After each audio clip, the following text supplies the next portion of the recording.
Mark, leading out Shells here on Friday night must be something you're absolutely relishing. Yeah, 100%.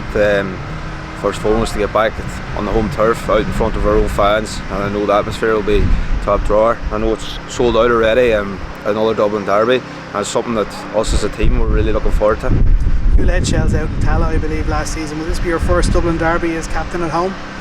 Yeah, 100% it would be, yeah, definitely. It's a challenge that I'm hoping to relish, something that I'm looking forward to, something that every kid sort of dreams of, leading your team out in a big derby game. So hopefully now that we can embrace it and get the 3 points. How has training been in the early part of this week? The manager spoke about, in some ways, trying to take the sting out of the week, but also letting the players know it's a massive match. Yeah, like he did. He sort of relaxed at the start of the session today. We had a bit of fun and games, and there was a bit of laughter. And look, that's top management by the manager, if you ask me. Just taking the edge off a bit, but then when we go to work, we go to work, and the demands are there, and that's what's expected of us. But yeah, look, it's been a good week so far, and hopefully we can match it now on Friday. What was the fun and games? Can you tell us? There was a bit of relays, a bit of spud and spoon race. There's things along them lines a bit back when you're in school, like your sports day at school, I would say. It was a good laugh. Look, when you see Paddy Parrott running about in a sack that's too small for him, you're going to get a laugh. So a relaxed camp going into Friday, how much was that needed after Friday? Because I would imagine last week against Waterford it was a long journey home with quite a bit of disappointment on the bus. Yeah, look, it was definitely needed. Probably to take your mind off it a bit, because I know myself personally, I massively underperformed. I was extremely disappointed with my performance, and I'd say that ultimately as a collective we were disappointed as well. But look, at the end of the day it's gone now, and there's nothing we can do about that, so it's about refocusing now, and as I said, full focus is on Friday for the big game against Shamrock Rovers. When the manager told you his vision for the club, he probably said stuff like, you know, we'll be back in Europe, Tolka will be full house. Did you really think that would happen so soon? Yes and no, I suppose. No, probably when you right away at the time, but when you started to see him work and how he worked, and how the team developed, it wasn't really as a biggest shock then. I'd say the same for, he's probably thought the same when he first says it. You're like, oh, maybe not. But then when you see how much work we put in as a group, how much work him and the staff put in, is mesmerising at times. So for me, no, it's not that big of a shock. A lot of people had thoughts about the new signings. I think probably John O'Sullivan was one that gathered a lot of conversation. His first impressions for the likes of you in the squad, how have they been? Yeah, top man first and foremost. Great lad to have about the dressing room, and he drives the standards as well. He expects a lot from himself, and in training he's at 100% every day. I think he's adjusted now well. At the start he sort of probably took him a wee while to adjust to the training and the intensity and the demands, but he's getting there now, and I think you will see from the performances on the pitch that he will be a big asset to us this year.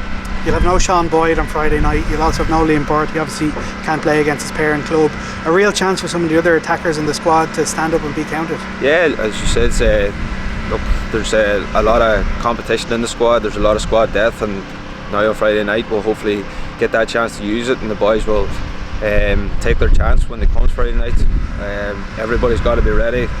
Like as I said, it's a really competitive squad, so you've got to be ready to take your chance when it comes. I'd say you're pretty happy with your decision to chase full-time football and come down here. Oh yeah, 100%. I said it to a lot of people, my family, that yeah, I really love coming here. I love the club, I love the people around the club, the likes of yourselves. You really took to me as well, so all that sort of helps, and the group, the players, the staff, it's like a real family environment at times, so it makes it that much easier. It's a special occasion obviously on Friday. Will any of the family be down for it? Yeah, there's no doubt. My mum and dad will be down. They're already asking, where did they get my tickets? Did they get the tickets? So I hope you did. I did, yeah. I'll have to get them sorted now and give it to them. But yeah, look, they're buzzing for it as well. And as I said, if I do get the chance that it's me leading it out on Friday, they'll be extremely proud, and a proud moment for me. So I really hope that they are there to see it happen. Probably a similar mentality from Rovers approaching the game, maybe with a bit of disappointment. I know they were happy enough with a draw the last day given the circumstances, but it'll be two teams really eager to get a win. Where are Rovers strong? Where are their qualities?